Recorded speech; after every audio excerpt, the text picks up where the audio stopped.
So, this wonderfully cold day, we had a cold snap come in. Everything dropped about 30 degrees in temperature. Gonna work on the 2010 JK. I have the advanced adapters, upgraded transfer case shift cable kit here. The plastic bushings finally decided to disintegrate. I just figured instead of replacing those and dealing with the headaches that everybody has, I just go ahead and put the upgraded cable in. Printed out the instructions, because while they give you, an 80-page paper catalog and giant amounts of undegradable, unrecyclable filling material, their mission statement is to help protect the environment. So go online and print out your own instructions. Yeah, corporations make a lot of sense. I got it up so that I can get the drive shaft out. Like anything, this is not going to be a tutorial or instructional. You do got to pull the center console out. There's 4 of these big bolts, 2 in the front, 2 in the back. Got to pull the shift handle off. As you can see right now, mine's not connected to anything. It just flopping around. And then we take the bracket piece out of here, modify it, and hook up the new cable and run it, and hopefully everything works out. And it being back into the 30s this morning, I am totally unmotivated to work on this at all. So hopefully we'll get something done.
All right, now I am not new to the world of tension mount shift knobs, or however you would like to however you like to call it, the non-threaded shift knobs. Yeah, they've been around a long time. This has been the absolute worst one I have ever seen in my life to get apart. Obviously, we have top button, we have cut that out, we pulled the grip off, there's the tension clip that just would not come off, and I cut and broke the handle. Because there comes a point where when you're doing stupid stuff like this, you just can't keep screwing around with it. You know, it's supposed to just yank really hard and put some twisty motion into it, and it pulls up. Yeah, you get the idea. Most of you are familiar with that motion. And yeah, look, this whole thing's coming out as there are bits in this plastic piece, and there's a reinforcement bracket that goes on there. And you know what? I could buy a new shift knob. I can cut and thread this. I can weld something on and put something on.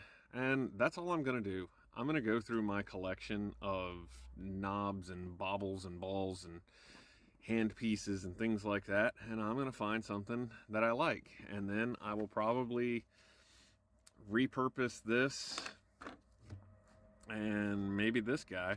That'd be really cool, is get that trimmed down so that it just tension fits into there, because I don't ever use that. Clean it up a little bit, stick that cap back on it, and just put it right there, right above the shifter, and it's got my shift pattern and stuff on it. I think that is the good plan. Yeah, screw this shit.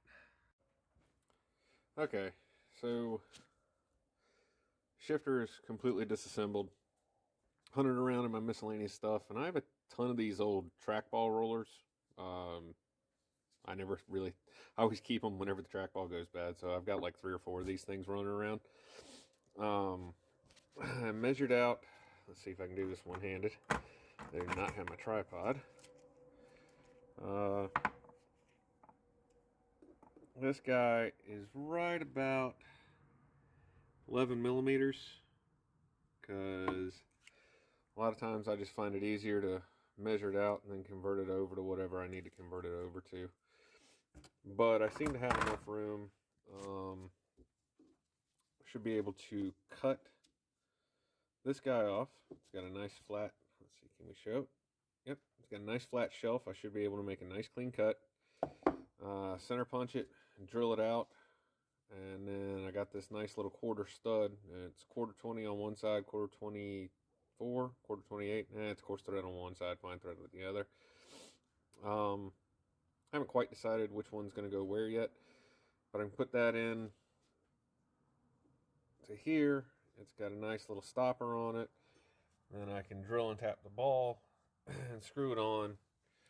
And in theory, it should all work. It probably won't, but that's just the way it goes.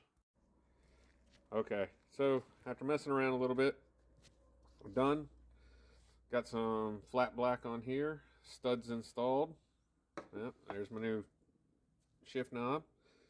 Ground a little flat spot in the bottom. Drilled it out. No. Well, on this one, I didn't try to center it up as much. This one, I was really shooting for having it centered, but it's just slightly off. It's not going to be bad. It's just slightly off, though. And the other thing, I was trying not to go too deep on the holes. I was trying to keep them deep enough, but still reasonably shallow. And I went too shallow on both of them and didn't realize it until I already threaded it, because I should have taken measurements, with something like that. But I didn't. So what we'll end up having is that guy will get slid over. It's just a stainless steel nut, Pretty sure it's 5/16. And I got a 3-pack, or a 3-stack of stainless steel quarter nuts. They'll go on there, and then the knob will just get screwed down on top of that, and it'll be a whole new shift knob, which, yeah, not really what I wanted to do with this project, but hey, you know what, I just got tired of dealing with the stupid thing. I wasn't going to be killing myself trying to get that tension piece out. I'd already spent enough time working on it. Now it's time to put all the new stuff together. Still got to try to fish the cable through. Still got to get the old cable out. Hopefully we'll be done today. Alright, we're going to see how crappy this internal microphone is on this little action camera. So I pulled that, I don't know, brace, cross member, whatever you want to call it out. Hoping that it'll make it easier to get to the front drive shaft. Now I got all my stuff in the way. I can't get to what I was going to show you. But it had something to do with that little thing. Let's see. For 2010, it's pretty clean under here. I mean, at least take halfway decent care of something I own. Oh, it looks like some of our friendly woodland creatures here have helped themselves to my floorboard insulation. And that little peg there is where it's supposed to kind of sit over. Oh, that spot there is where it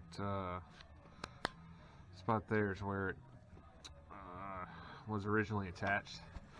It's just kind of flopping in the breeze here. Same over here. So something got on it and tried to, I don't know, maybe possibly tried to make a nest. I think I'm just gonna reset this one because I can easily get to it without having to take the other skid plate down and possibly take the EVAP stuff out of the way. And we'll see, you know, hopefully it works. That's an unfortunate find. I guess at least it's not hard to repair. Okay, so drive shaft's out. A couple extra skid plates are out. I went ahead and took that bracket that goes here out.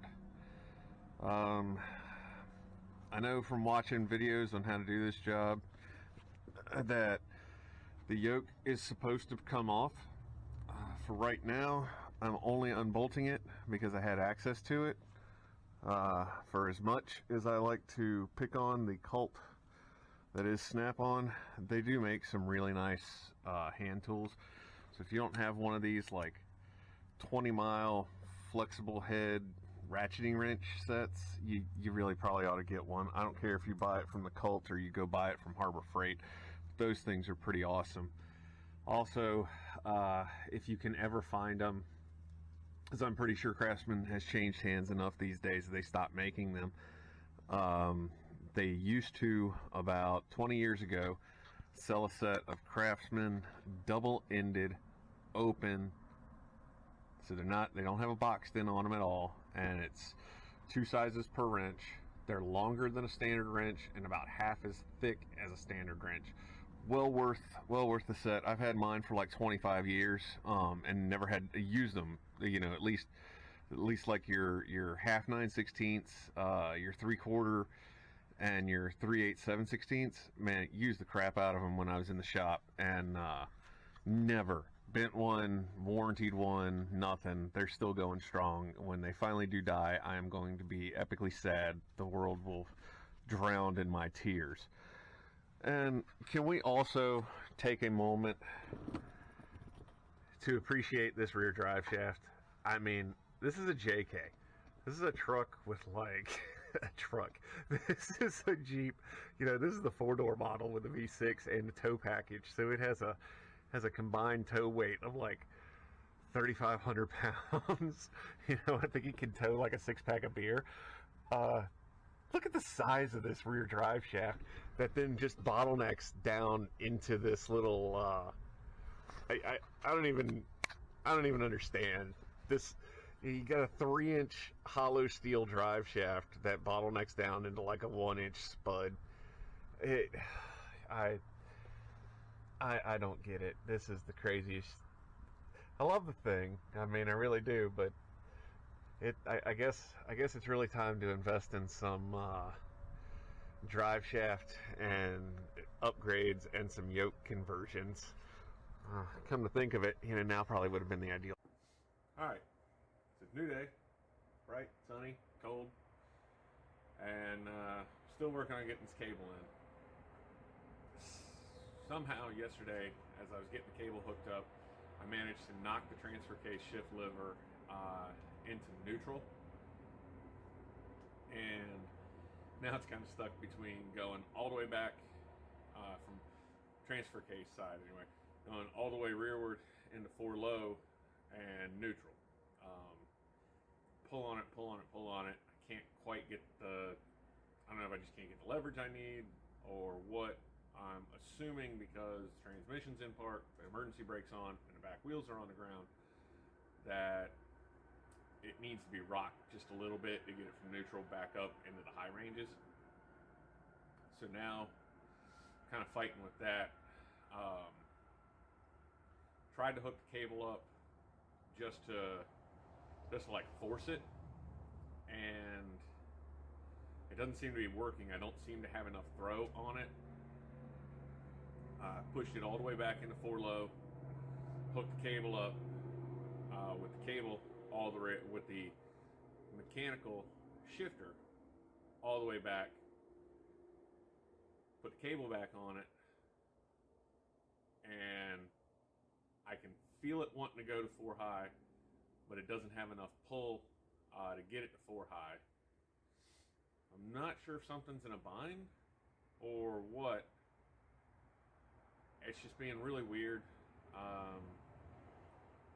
Not super impressed with this kit. I get it. I'm probably having a little bit of fidgetiness, a little bit of growing pains, learning pains, something like that. But at the same time, some of the issues that I was running into, like if they supplied a transmission mount side bracket, it would be much better than trying to get that cable up into the OEM bracket, which is a horseshoe retainer, and the nuts and the lock washers on the cable are just bigger than the opening. So you get it slid up in there, and then it doesn't really want to stay because there's nothing on the bottom to hold it. They should have probably bent up a little bracket and just done a pass-through like they did at the shifter. That's nitpicky, I know, but it is a little difficult, especially when you got to try to get 2 15/16 wrenches up in there around, the cross member and anything else. I don't remember. I think on the forward side, the exhaust is still, since I didn't take the exhaust down, the exhaust is still there. And 15/16 wrenches are pretty healthy size. I've got a stubby one that I cut down years ago for a thing, so that's helping in the tight spot. But still, you're not. It's just really not a good fitment for how they're doing it. Also, in mine, I feel like I've got with the cable roughly in place, and until I messed up and knocked the transfer case out, the cable was roughly adjusted for where I needed it to be.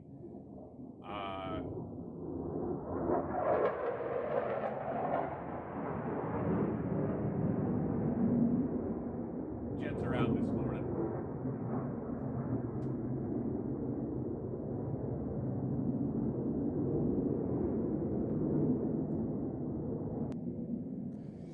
Okay, as I was saying, before knocking the transfer case out, I did have things roughly in alignment, and the adjustable threaded retainers on the physical cable are pretty well maxed out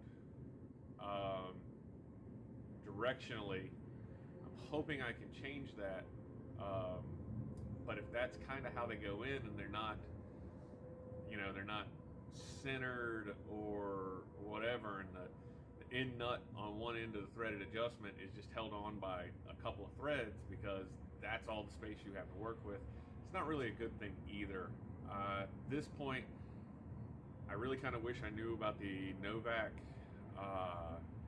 bushing and clamp upgrade kit. I didn't know about it. I did quick research when this broke, found out about the bushings, found out about how they're problematic, did a quick lookup on it just to see what was going on, and it's like, oh hey, there's a whole cable delete system. It's from Advanced Adapters. I like those guys. Gave them a credit card and it showed up. So do your homework, do your research, find out what's going to be best for you. Let's see if I can get it fixed today. Well, I decided to drive over to a new location. I had to test to make sure everything works anyway. So yeah, I tried just putting the transmission in neutral and seeing if that would allow the transfer case to come out of its neutral side and back up into 4 high 2 high, and it didn't. I ended up getting the rear end up off the ground just a little bit, putting it in drive, rocking the tire just a bit while I put some tension on the shifter, and it immediately popped into 4 high, which let me get into 2 high, which then allowed me to just go ahead and get the job done. 4-wheel drive is working. I decided to take a little trip up some of my property. You can see one of my barns over there. This is a burn pile, but I think this one's getting replaced. Nice view of the highway. But yeah, I know I've kind of whined about this kit through the video, and I'm not anti-advanced adapters.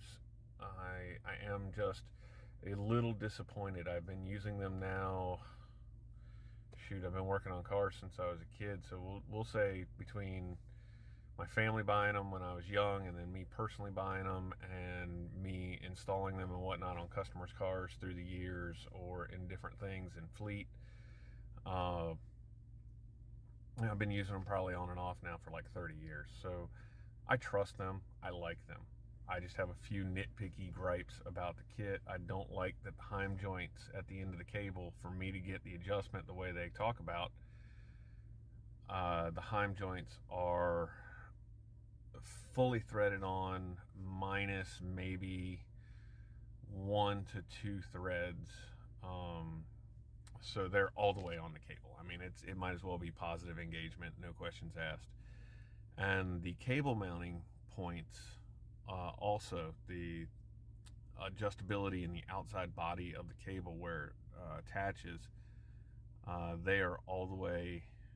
Let's see, the cable turns into a U or a C shape, but they are all the way at the outmost adjustment. Pretty much they're the outside nuts, basically the nuts closest to the heim joints, are 2 to 3 threads onto the cable, and there's no movement, because to adjust it further down would move the cable even further forward to the shifting mechanism, or the heim joints in this case, and that's not the direction they need to, that it needs to go. It's fine that way. So I'm not knocking them. I still think they make good products, and if I need an adapter for any future modifications and things like that, I will definitely go to them. I just don't think that I will go to them for this manner of product again. But I do think it's a good product. The type of cable they're using, I'm very familiar with from heavy industry and stuff, and it's a very good type of cable. It is exactly what you want on this.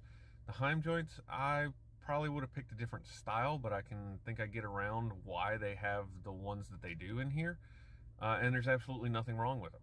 It's just a matter of opinion on that one. It's, you know, what you would pick versus what I would pick, and that's absolutely fine. The bracket that they do supply, top notch. The quality of the bushings and bolts and things like that they supply, top notch, no questions about it. It's just, you know, not going to do this one again, but the job is done. And you can see my fancy shift ball. Like I said, I did have to space it a bit. I didn't get the stud in all the way, but that's nice and comfortable. Yeah, I don't know how to edit, so that won't get edited out. You'll just have to do it. But it's nice and comfortable. You get a good grip on it. And like I say, this is just the remnants of the top of the original shift knob, cut down pretty significantly. But I like it right there. I never use this port. I only ever use that one if I need to plug something in. So this works perfectly for me, because I was thinking about cutting it off and maybe gluing it here or gluing it here so that you could still see it. But I really like it right there. It covers up, you know, I've had this truck now for a long time. I don't know, 7, 8, going on 10 years probably. And it's always just looked like that. And that's not the most attractive thing in the world. I really like how that looks. I think that's, I don't know. Okay. But I like the way these two came out anyway. But that's it. One more shot of the trees and the highway. It's you know, nice sunny day. It's going to be warm again today, and then it'll be cold for the weekend, which is always fun. Hopefully everybody got a good laugh out of the video, and you know, get outside, do something, and go have fun.